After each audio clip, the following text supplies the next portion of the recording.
कौन सी जनजाति? असुर।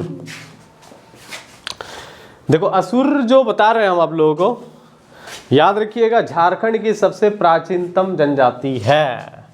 आप लोगों को सवाल ये पूछता है कि झारखंड की सबसे प्राचीन जनजाति क्या है? असुर। प्राचीन मतलब पुराना, सबसे पुराने जनजाति असुर। बात समझा? झारखंड की सबसे प्राचीनतम जनजाति पूछा जाएगा क्या है, तो याद रखिएगा क्या हो जाएगा? असुर हो जाएगा। बात समझे? याद रखिएगा ये बहुत प्राचीन है, इसका इतिहास जो है काफ़ी प्राचीन और गौरवशाली रहा है। असुर जो बता रहे हैं इन्हें याद रखिएगा पूर्व देवा कहा जाता है। क्या कहा जाता है? पूर्व देवा असुर को। ठीक है, क्या बोलते हैं असुर को? पूर्व देवा। किसको बोलते हैं? असुर को बोलते हैं। किसको? असुर को। तो ये जो जनजाति हम आपको बता रहे हैं, कौन सी जनजाति? असुर जनजाति। ठीक है, प्राचीन ग्रंथों में भी इसका उल्लेख मिलता है। खास करके याद रखिएगा ऋग्वेद में असुर जनजाति का उल्लेख पाया जाता है। कौन सा वेद में?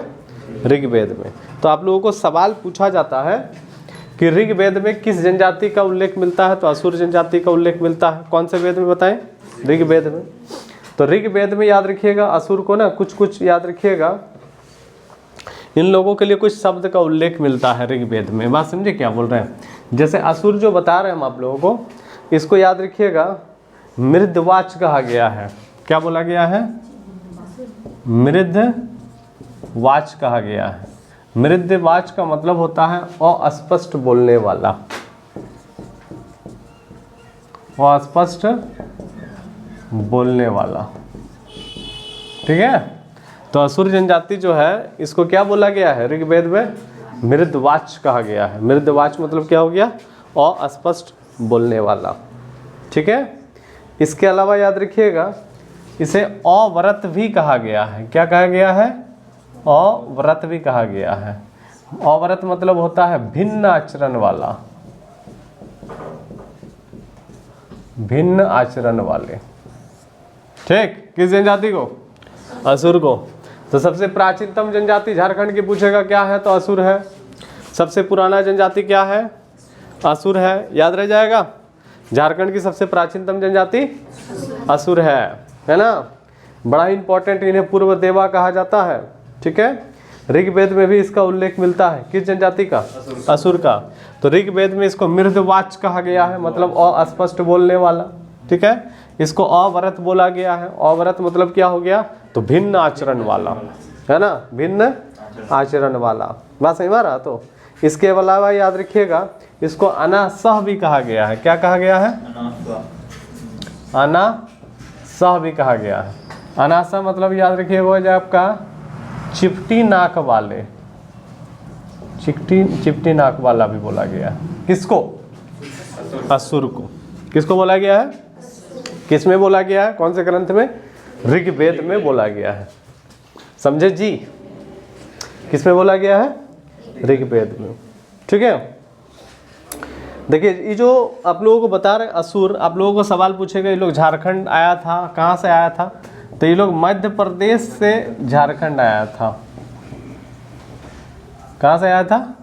मध्य प्रदेश से झारखंड। पूछेगा ना कि असुर जो है ये झारखंड किधर से आया था, तो मध्य प्रदेश से आया था।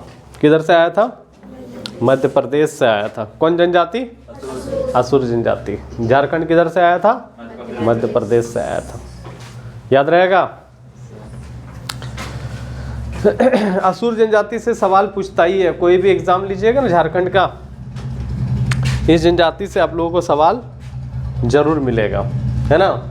आज के डेट में ये जो जनजाति है ये सबसे ज़्यादा आप लोगों को कहाँ मिलेगा पता है? लातेहार में, उसके बाद गुमला, फिर लोहरदगा। मतलब सबसे ज़्यादा कहाँ मिलता है ये जनजाति? तो याद रखिएगा लातेहार में मिलता है। ठीक है, उसके बाद कहाँ मिलेगा? गुमला में मिलेगा, फिर कहाँ मिलेगा? लोहरदगा में मिलेगा।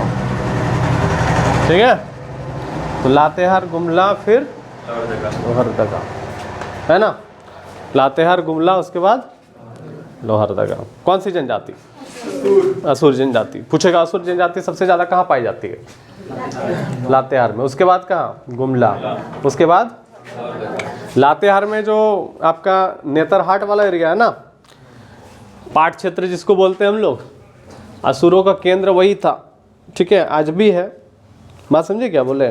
पाट क्षेत्र में पाया जाता है। इसके अलावा असुर की जनजाति जो है ना गुमला में पाई जाती है ना। तो आप लोगों को पूछा जाएगा कि असुर जो है ये प्रजातीय दृष्टि से किस में आता है? प्रजातीय दृष्टि से किस पे आता है? तो याद रखिएगा प्रोटोअस्ट्रोलाइड श्रेणी में आता है। प्रजातीय दृष्टि से किस श्रेणी में आता है? प्रोटोअस्ट्रोलाइड श्रेणी में आता है प्रजातीय दृष्टि से। कौन सा जनजाति? असुर जनजाति। ठीक है। और इन लोगों का जो भाषा है, पूछेगा असुर जनजाति की भाषा क्या है? तो भाषा है असुरी। कौन सा भाषा? असुरी भाषा बोलता है लोग। असुर जनजाति कौन भाषा बोलता है? असुरी भाषा। तो असुरी भाषा जो आपको बता रहा है ना, ये ऑस्ट्रो एशियाटिक परिवार की भाषा है। किस परिवार की भाषा है? ऑस्ट्रो एशियाटिक परिवार की भाषा है। जैसे हिंदी आप लोग पढ़े हो ना, भारोपीय परिवार की भाषा, उसी तरह असुरी जो है, असुर जो है, ये ऑस्ट्रो एशियाटिक परिवार की भाषा है। समझे क्या बोले? तो ये जो बता रहे हैं हम आप लोगों को, कौन सी जनजाति के बारे में पढ़ रहे हो? असुर जनजाति। ये झारखंड की सबसे प्राचीन जनजाति है। इसे पूर्व देवा कहा जाता है। प्राचीन ग्रंथों में इसका उल्लेख मिलता है। ऋग्वेद में मिलता है। ऋग्वेद में इसको मृतवाच कहा गया, अस्पष्ट बोलने वाला, अव्रत, भिन्न आचरण वाला, अनासा भी बोला गया है। याद रखिएगा, झारखंड किधर से आया? तो मध्य प्रदेश से आया। सबसे ज़्यादा लातेहार में पाया जाता है, गुमला, लोहरदगा में पाया जाता है। प्रजाति दृष्टि से क्या? प्रोटोअस्ट्रोलाइड। भाषा क्या? असुरी। ऑस्ट्रो एशियाटिक परिवार की भाषा है। समझे कि नहीं समझे? समझे? तो ये जो असुर बता रहे हैं ना, इसकी 3 उपजातियां हैं असुर की। कितना को उपजाति है? 3 ठो उपजाति है असुर की। कितना को बताए? 3 को। ध्यान दीजिएगा क्या बोल रहे हैं। मिटाएं? सुनो, असुर जनजाति जो है ना, इसकी 3 उपजातियां हैं। कितना को? 3 को। तो असुर की जो 3 उपजाति है, एक है आपका वीर असुर, बिरजिया असुर, एक अगारिया असुर। एक है क्या है? वीर असुर, बिरजिया असुर, और क्या रे? अगारिया असुर। ये 3 को उपजाति है। किसका? असुर का। समझे कि नहीं समझे? कितना उपजाति? 3 ठो। ठीक है।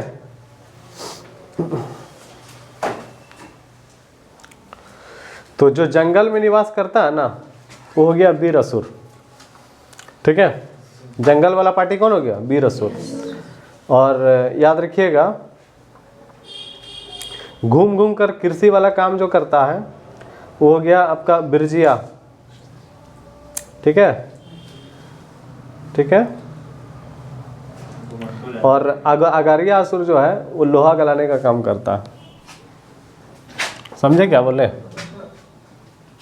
नहीं समझा? अरे जैसे वीर असुर बताएं। ठीक है। वीर असुर जो है ना, ये जंगल पर डिपेंड है। किस पर डिपेंड था? जंगल से कंद मूल, फल, लकड़ी वगैरह जो भी है इकट्ठा करेगा, भोजन जीवन यापन चलाएगा। बिरजिया जो है ये खेती करेगा, लेकिन कैसा खेती पता है? स्थानांतरित कृषि, जिसको झूम खेती बोला जाता है। 1 साल यहाँ खेती किए, फिर छोड़ दिए, फिर दूसरा जगह खेती करेंगे, 2-3 साल बाद फिर वहाँ खेती करेंगे, छोड़ के। बात समझे क्या बोले? और जो अगारिया असुर है, ये है मैन पार्टी, लोहा गलाने वाला। लोहा गलाने का काम करता है अगारिया असुर। क्या करता है? लोहा गलाने का काम करता है। समझे कि नहीं समझे? कौन असुर करता है? अगारिया असुर। समझे? बंद करो ना, बंद करो। तो असुर जो बता रहे हैं हम आप लोगों को, क्या बता रहे हैं? असुर, इसकी 3 उपजातियां हैं। 3 भागों में ये बटा हुआ है। तो 3 भागों में जो बटा हुआ है, तो एक वीर असुर हो गया जो जंगल पर डिपेंड रहता है। उसके बाद क्या हो गया? बिरजिया खेती करता है। और जो अगारिया है, ये लोहा गलाता है। जनरली हम लोग असुर को जानते हैं ना, तो वो लोहा गलाने के रूप में ही ना जानते हैं असुर को। ज़्यादातर कि कौन सी जनजाति लोहा वाला काम करता है, तो असुर जनजाति काम करता है ना। कौन सी जनजाति? असुर जनजाति। तो यहाँ पे यदि आपको सवाल पूछ देगा असुर में कौन असुर, तो अगारिया असुर। कौन असुर बताए? अगारिया असुर। ठीक है। इसकी जो असुर जो है ये पूरा का पूरा 3 भागों में बटा हुआ, लेकिन असुर जनजाति की जो जनसंख्या है, असुर जनजाति की जो जनसंख्या है आज के डेट में, तो आज के डेट में मतलब कि आपका 2011 वाला ही चल रहा है। ठीक है। तो 22,459 इसका जनसंख्या है। कितना जनसंख्या? 22,459 जनसंख्या है इसका। बात समझे? जो कि मतलब कुल जनजातियों का परसेंटेज निकालोगे तो आपका 0.25% हो जाएगा कुल जनजाति का। बात समझे? कम परसेंट है, जनसंख्या घट रहा है धीरे धीरे। तो असुर जनजाति जो है ना, इसका लोहा बड़ा फेमस हुआ करता था प्राचीन काल में ही। असुर जनजाति के लोहे से दमिश्क नाम का तलवार बनता था। बात समझे? यूरोप चल जाता था, मेसोपोटामिया। असुर जनजाति का जो लोहा है वो विदेश भेजा जाता था, है ना। तो ये जो जनजाति हम आपको बता रहे, ध्यान दीजिएगा क्या बोल रहे हैं। कौन सी जनजाति? असुर जनजाति। ठीक है। इस जनजाति में ना ध्यान देना, जैसे इन लोगों का जो गांव होता है, गांव का बनावट पे कोई लोग ध्यान नहीं देता है। मैंने कहने का मतलब है कि आपका हाँ, जैसे गित्ती ओढ़ा रहता है, बड़ा इंपॉर्टेंट है, पूछता है सवाल कि असुर जनजाति में याद रखिएगा गित्ती ओढ़ा पाया जाता है। ठीक है। ये जो गित्ती ओढ़ा हम आपको बता रहे हैं, ध्यान देना, इसको हम लोग ना युवा गृह भी बोल सकते हैं। क्या बोल सकते हैं? युवा गृह भी आप बोल सकते हो गित्ती ओढ़ा को। बात समझे? तो गित्ती ओढ़ा जो होता है, ध्यान देना क्या बोल रहे हैं, गित्ती ओढ़ा, इसको युवा गृह भी कहा जाता है। तो जो गित्ती ओढ़ा होता है ना, गित्ती ओढ़ा, उरांव जनजाति में धुमकुड़िया का नाम सुने आप लोग? बहुत फेमस है। गित्ती ओढ़ा भी उसी टाइप का है। मतलब इसमें क्या होगा कि पहले क्या होता था कि आपका बच्चों को स्कूल नहीं जाना है, बात समझ में आ रहा, तो कोई नौकरी वोकरी करना नहीं है, लेकिन जीवन यापन चलाने के लिए कुछ तो तौर तरीका हमको सीखना पड़ेगा ना, है ना। तो फिर अपना जीवन चलाने के लिए हम क्या करेंगे? दूसरा चीज़, हम जीवन में हम बोर हो जाएंगे तो हमको मनोरंजन वाला भी कुछ कुछ चीज़ें आनी चाहिए। बात समझ में आ रहा क्या बोल रहे हैं? तो फिर गांव में क्या होता था, एक गित्ती ओढ़ा होता था। ठीक है। जैसे असुर जनजाति में एक गित्ती ओढ़ा है, आज के डेट में इसका ख़त्म हो चुका है लगभग ये, है ना। तो एक गित्ती ओढ़ा होता था। वहाँ पे क्या होगा कि जब आपका 10 साल एज हो जाएगा तब आपको गित्ती ओढ़ा में एडमिशन हो जाएगा। बात समझे? आपकी एंट्री हो जाइएगा, है ना। तो उसके बाद वहाँ पे आपको सिखाया जाएगा, लड़कियों को नृत्य वगैरह सिखाया, लड़की के लिए अलग, लड़का के लिए अलग रहता है। लड़कियों को नृत्य सिखाया जाएगा, रीति रिवाज परंपरा, पता चल रहा है। तो इसके अलावा कुछ काम सिखाया जाएगा, जैसे जनरली चटाई बुनना सिखाया जाता था, है ना। कुछ कुछ काम सिखाया जाता था। लड़का लोगों को शिकार सिखाया जाता था ज़्यादातर। बात समझे क्या बोले? तो याद रखिएगा। उसके बाद क्या होता था कि आपका कला संस्कृति ये सब भी आपको बताया जाएगा कि कौन सा त्यौहार क्या होता है, कौन सा नृत्य क्या होता है, संगीत क्या होता है। बात समझ में आ रहा? तो ये सब चीज़ पारंपरिक जानकारी तुमको दे दिया जाएगा गित्ती ओढ़ा में, है ना। तो 10 साल का एज में आपका एंट्री हो जाता है, 10 साल का एज में। उसके बाद आपका जिस दिन शादी हो जाएगा, विवाह जब हो जाएगा, तो आपकी सदस्यता ख़त्म हो जाती है। मतलब 10 साल का एज में आपका एंट्री हो जाता है, और जब तक आपका शादी नहीं हो जाता है तब तक आप गित्ती ओढ़ा में जाना आना कर सकते हैं, तब तक आप उसका मेंबर रहिएगा। समझ पा रहे हो क्या बोल रहे हैं? किसमें? गित्ती ओढ़ा में।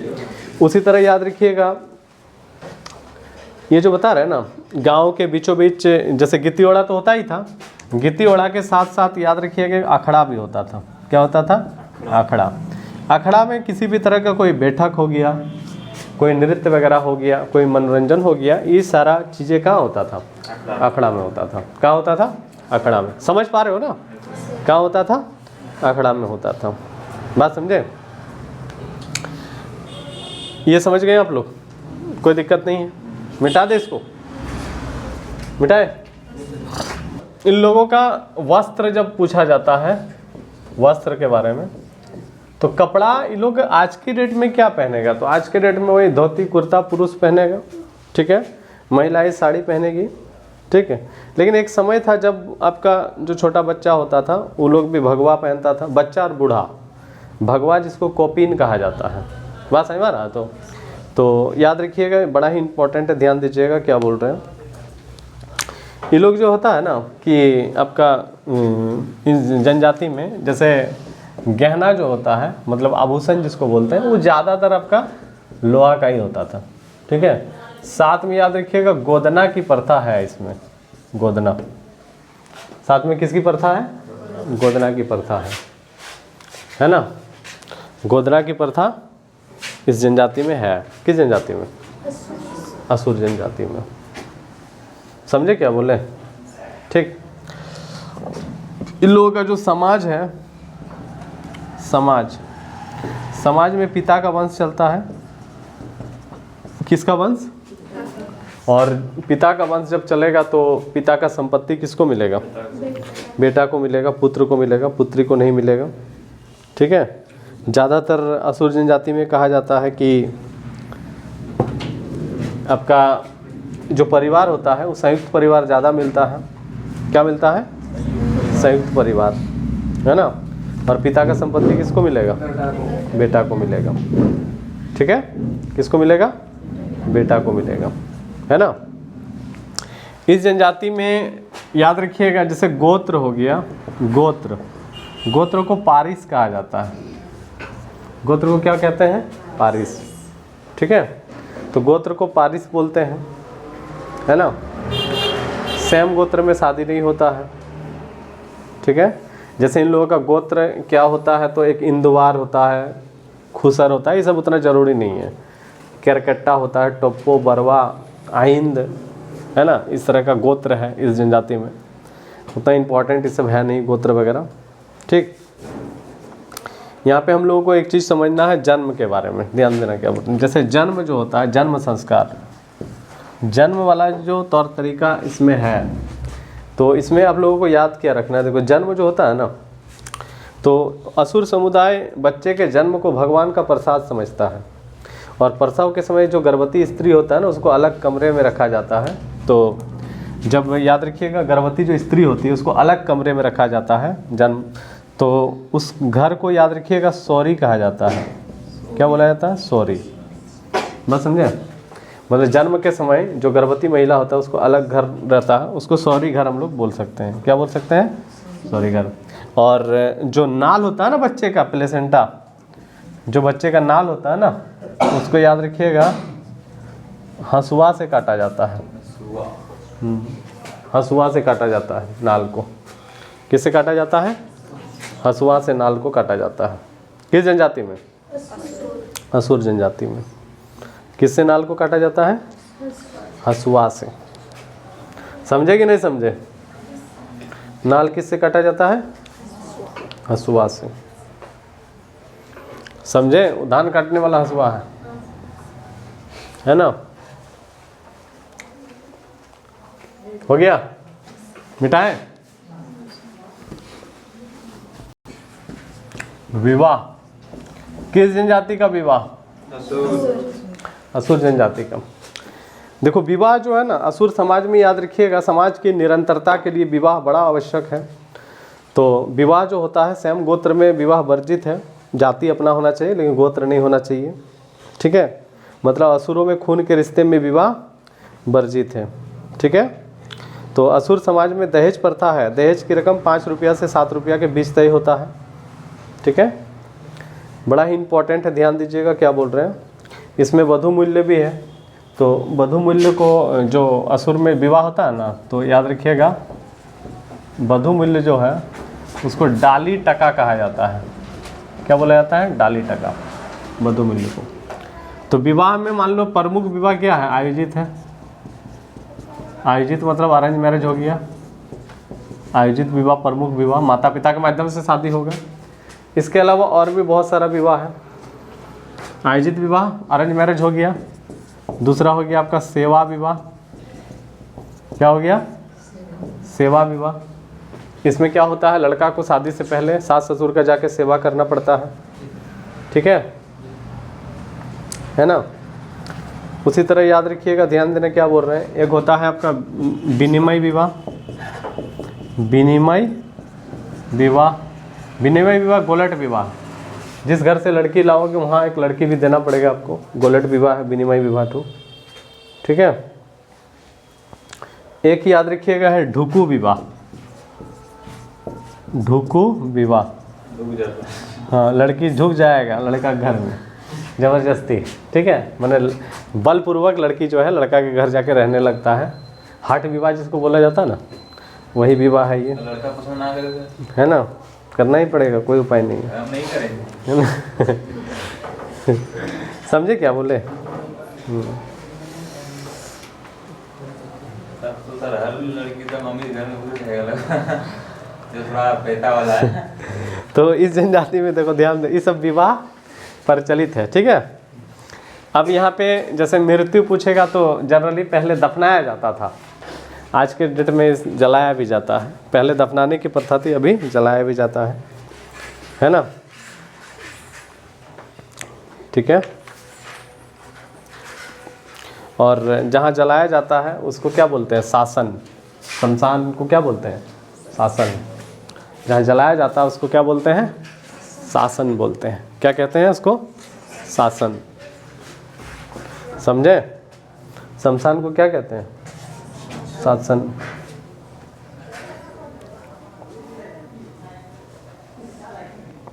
समझ गए। अच्छा एक बात बताओ, जैसे मान लीजिए आप लोगों को पूछा जाएगा कि अभी काम क्या करता है, आर्थिक व्यवस्था, तो जनरली खेती करेगा। क्या करेगा, खेती करेगा। थोड़ा बहुत कोई कोई लोहा वाला काम करता होगा, लेकिन अभी ज़्यादातर क्या करेगा आदमी, खेती करेगा, ठीक है ना। सबसे प्रमुख देवता सिंहबोंगा, सिंहबोंगा सूर्य देवता। प्रमुख देवता पूछेगा तो क्या हो जाएगा, सिंहबोंगा। ये क्या हो जाएगा, सूर्य देवता सिंहबोंगा, ठीक है। और जो पुजारी होता है ना, पुजारी, उसको याद रखिएगा बैगा कहा जाता है। क्या कहा जाता है, बैगा। पुजारी को क्या कहते हैं, बैगा।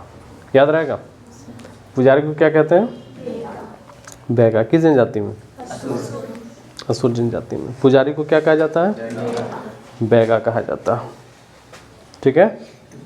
बाकी आप लोग इसका जो पर्व त्यौहार होता है उसको लिख लीजिए। पर्व त्यौहार सोहराय, सरहुल, फगुआ, नवाखनी, ये सब इम्पोर्टेंट त्यौहार है, पर्व।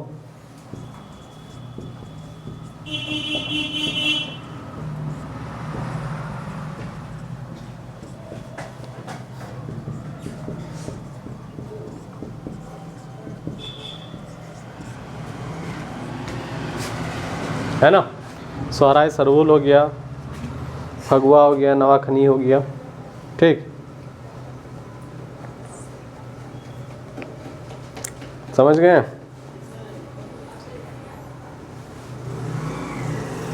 बाकी इसका जो प्रशासन है इसको अलग से पढ़ना होगा हम लोगों को। ये हो गया क्या, असुर, ठीक। चलिए